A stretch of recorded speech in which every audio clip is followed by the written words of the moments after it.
From ingredients to the dining table, let nutrition safeguard the daily health of every family. Hello everyone, welcome to the Family Nutrition and Dietary Guidance course.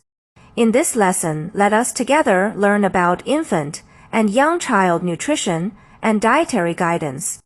When babies reach 6 months of age, breast milk alone can no longer fully meet their energy and nutritional needs. We usher in an exciting stage, complementary feeding. This is not only a nutritional supplement, but also an important process for the baby's perception, learning, and growth. First, complementary feeding needs to follow 4 core principles. First, start with one type of food and gradually introduce multiple types, ensuring safety. Second, start with small amounts and gradually increase, controlling the quantity. Third, progress from thin to thick, from fine to coarse textures, adapting to the digestive system. Fourth, maintain a mild taste and be nutrient-rich, protecting health. The first principle and the most important safety rule: start with one type, then introduce multiple types. Introduce only one new type of food to the baby at a time. Start with a small spoonful and observe continuously for 2 to 3 days. During this period, watch for any allergic reactions in the baby, such as rash, diarrhea, or vomiting. If the baby adapts well and shows no adverse reactions, it indicates that the food is safe for them.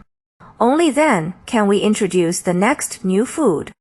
The advantage of this approach is that if the baby does have an allergy, we can immediately identify the allergen.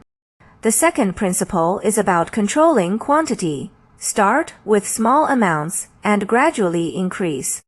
At the beginning, no matter how much the baby likes, it always start with a tiny amount. For example, on the first day, only feed one small spoonful, about 5 milliliters of puree. Observe the baby's reaction and bowel movements. If everything is normal, then gradually increase the feeding amount. From one small spoonful to several spoonfuls. Then slowly, from half a bowl to a small bowl. At the same time, the frequency of complementary meals should transition from once per day to twice per day, step by step. This process requires patience. Do not rush. Allow the baby's digestive system enough time to adapt to the new food. The third principle concerns food texture, progress from thin to thick, from fine to coarse. This is directly related to the baby's swallowing and digestion abilities. We must follow this sequence of texture development. Early stage around 6 months. Start with pureed foods, such as smooth rice, cereal paste, vegetable puree, fruit puree. At this stage, the food should be easily scooped with a spoon, but almost pourable. Middle stage, around 7 to 9 months. When the baby has adapted to purees. Transition to minced or mashed textures, such as soft cooked noodles, finely chopped vegetables, minced meat. This can exercise the baby's tongue mashing and initial chewing abilities. Later stage, around 10 to 12 months. Can try small, soft pieces or finger foods, such as softly cooked carrot sticks, small banana pieces, small patties, etc.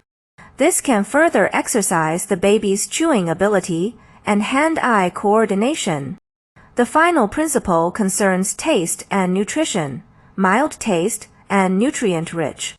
For babies under 1 year old, no extra salt, sugar, soy sauce, or various seasonings should be added to complementary foods. The baby's delicate kidneys are not yet capable of handling excess sodium. Adding salt too early will increase the burden on the kidneys.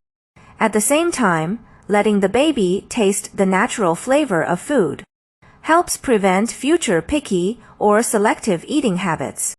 After the baby turns 2 years old, teeth are mostly in place, and digestive capacity improves. Their diet can gradually transition towards the family table. but the diet at this stage still requires our careful planning. The core goals are balanced, variety, and cultivating good habits. First, food diversity. Ensure the toddler's plate includes grains, vegetables, fruits, meat, fish, eggs, dairy, and bean products.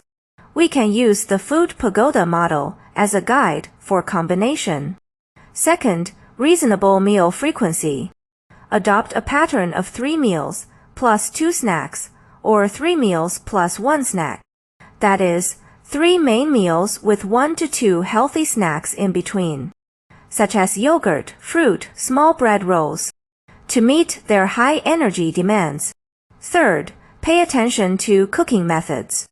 Adhere to a light diet, less frying, more steaming and boiling. Food can be prepared in slightly coarser textures than during infancy, but it still needs to be easy to chew. Fourth, cultivate interest in eating. Let toddlers participate in simple food preparation processes. Use cute utensils, create a pleasant mealtime atmosphere. This is crucial for cultivating good habits of not being picky or selective eaters.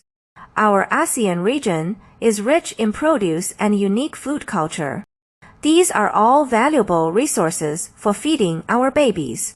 For example, we can use locally abundant mangoes, papayas, and bananas to make delicious fruit purees.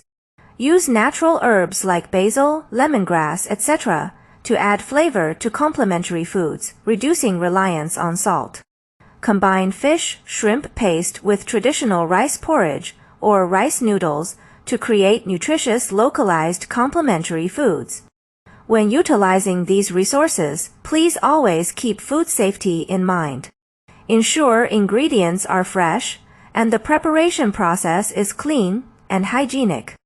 Alright, today we have together reviewed the scientific introduction of complementary foods for infant and young child nutrition, as well as the transition to the family table after 2 years old. Scientific feeding is a practice of love and patience. It is not just about providing food, but also about imparting health and shaping the future. Our lesson ends here today. Next time, we will learn about child and adolescent nutrition and dietary guidance.